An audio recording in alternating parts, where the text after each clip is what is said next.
الف مبروك لمنتخب مصر، والحمد لله اللي احنا كسبنا عشان خاطر احنا ناس غلابه. ناس الكوره اللي بتفرحهم، فربنا جبر بخاطرنا. لكن احنا ما كسبناش، احنا ناس جامده واحنا ناس عندنا تاكتكس بتتعمل. ولا احنا هننزل الملعب هنعمل اي حاجه قصاد اي حد؟ لا، احنا عندنا احنا عندنا قرف بيتعمل في قلب الملعب. احنا عندنا مدير فني نازل هو مش عارف هو بيعمل ايه، مش عارف الخطه اللي بيلعب بيها ايه.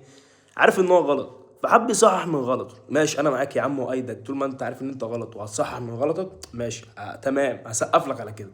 يوم ما تيجي تصحح من غلطك يا راجل تروح مخرج امام عاشور. امام عاشور امام عاشور طول النص ساعه اللي هو قبل ما يخرج هو الوحيد اللي عندك في الملعب، هو الرئه. طب ما كنتش لعبته يا عم بقى؟ يعني انت بتخرجه ليه؟ انا محدش شاف فيه غلطه حصلت من امام. طول النص ساعه هو اللي بينزل يستلم، هو اللي بيوزع كرات، هو اللي بيعمل كل حاجه. التبديل على الخط كلنا بلا استثناء بنقول مستحيل امام عاشور يخرج من الملعب. تروح انت مخرج امام؟ هتقول لي يا عم انت ليك ايه بقى؟ ليك اكل ولا بحلقه؟ انت مش كسبت؟ انا كسبت ماشي، بس انا كسبت عشان خاطر ربنا عايز يجبر بخاطرنا. لكن احنا ككوره وفنيات وبتاع لا. ظبطت معانا مره مش تظبط تاني، ولا هتظبط قدام انجولا ولا هتظبط. طول ما بيحصل كده في غلطات عندك حاول تصلحها عشان تمشي. لكن مش كل مره كده نلعبها بالبركه.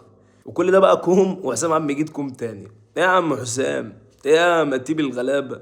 فين الرقابه يا عمنا؟ فين الف بي ديفنس؟ الواد خدك واحده مش حلوه خالص في حقك. انت واحد عايز ملايين ملايين ممليانه. ففين الرقابه بتاعتك؟ ورينا بقى. شفتش منعم ولا ايه؟ انا مش خاطر اهلاوي، بس احنا في البطوله مفتقدين منعم. ربنا رجعه بالسلامه. يلا الحمد لله جت على كده واحنا كسبنا الماتش. انتظروا الفيديوهات اللي جايه. اشوفكم على خير. سلام.